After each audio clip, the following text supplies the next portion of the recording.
Hi everyone, welcome back. Today I'm sharing with you my low waste, almost no waste ways to make coffee. I make just 1 cup at a time. We don't have a coffee pot, but we use a French press and an AreoPress. So starting with the French press, this is the one I'm currently using. My previous glass one broke, so I'm using the stainless steel one, and as a bonus, it does keep the coffee hot for a long time.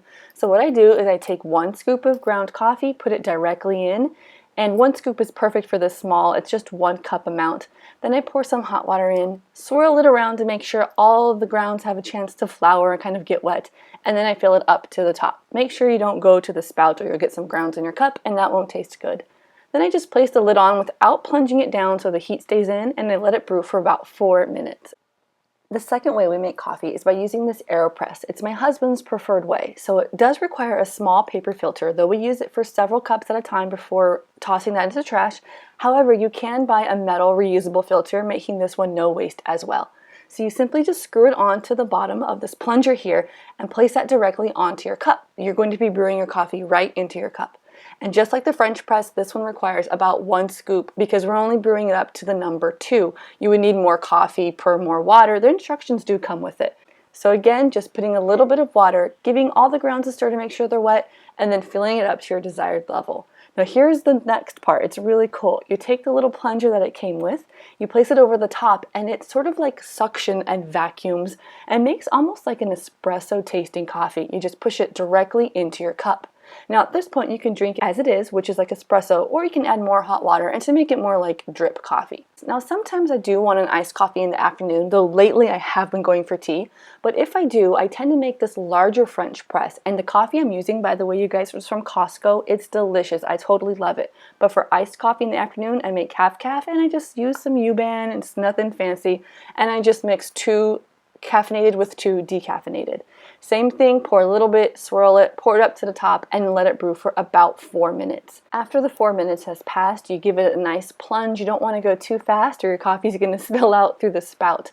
But push it all the way down. This extracts any oils. The great thing about not using a paper filter is you're getting a really true flavor of your coffee.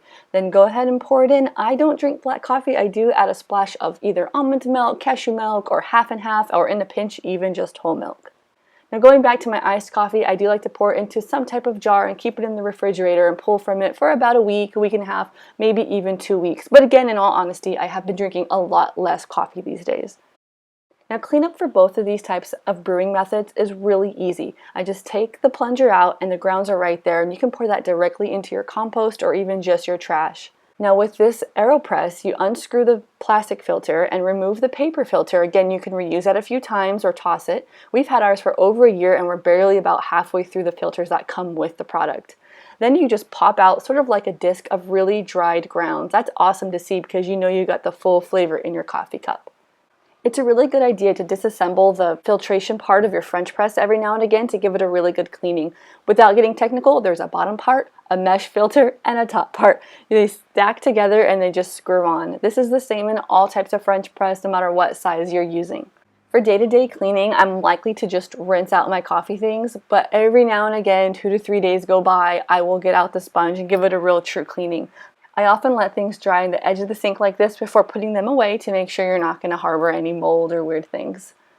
I've had so many different types of coffee makers. I've had a drip coffee maker, espresso machine, Keurig, and this is where we're at now. If I do have guests over and offer them coffee, it'll be from that large French press, but making them a single cup at a time from the AreoPress is actually pretty fast. If you're interested in either of these products, I'll link them below. It's just what we're using lately and we love it, so I thought I would share. Thank you very much for watching, and I'll see you on the next one. Bye!